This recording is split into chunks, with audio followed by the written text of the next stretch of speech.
Interview: when people say the greatest of all time, most people immediately say Ronnie Coleman. Now, you won the same number of Olympias as him, does that offend you?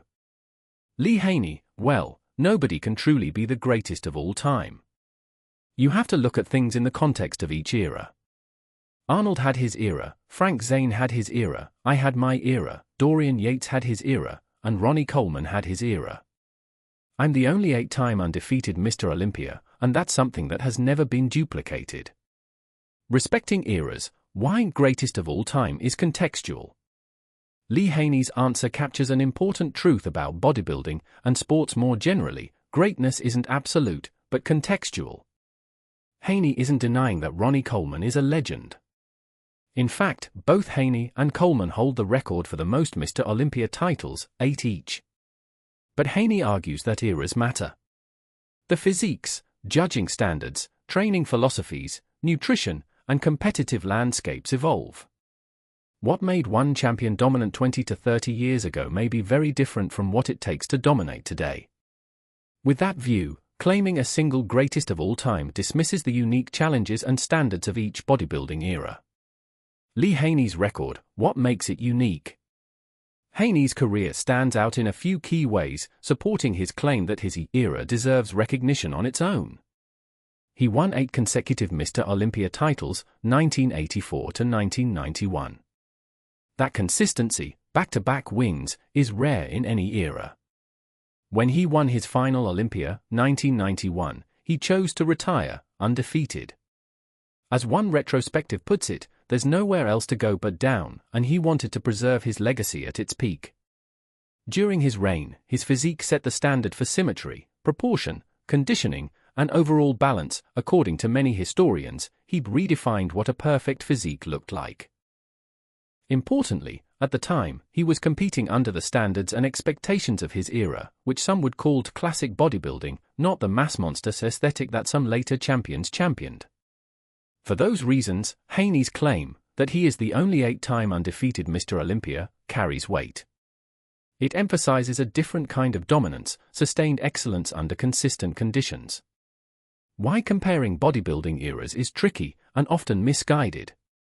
Evolving standards, over time, judges' preferences, ideal physiques, and criteria for what makes a champion have shifted: size versus symmetry versus conditioning.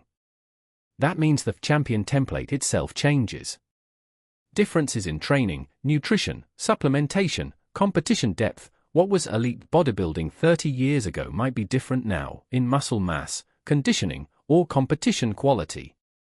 Comparing across eras risks ignoring those contextual realities. Subjectivity of greatest: unlike quantifiable sports, e.g. fastest 100 m, bodybuilding depends heavily on aesthetics, judges' opinion, and subjective criteria. Greatest can mean different things: symmetry, size, longevity, influence, etc.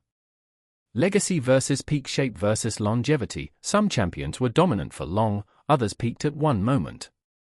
Should greatest mean peak physique, career dominance, overall impact, or something else?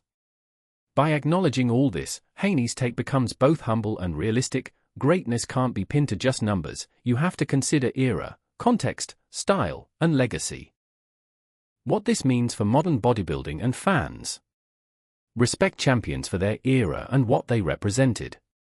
Whether you prefer classic symmetry or mass monster builds, each era had its standard, and its champions rose to meet it. Appreciate diversity of physiques. The sport has room for different styles. Symmetry, density, size, cut, and greatness can look different depending on what era or style you admire. Use the weight title benchmark as a mark of excellence, but understand that it doesn't settle the GOAT debate.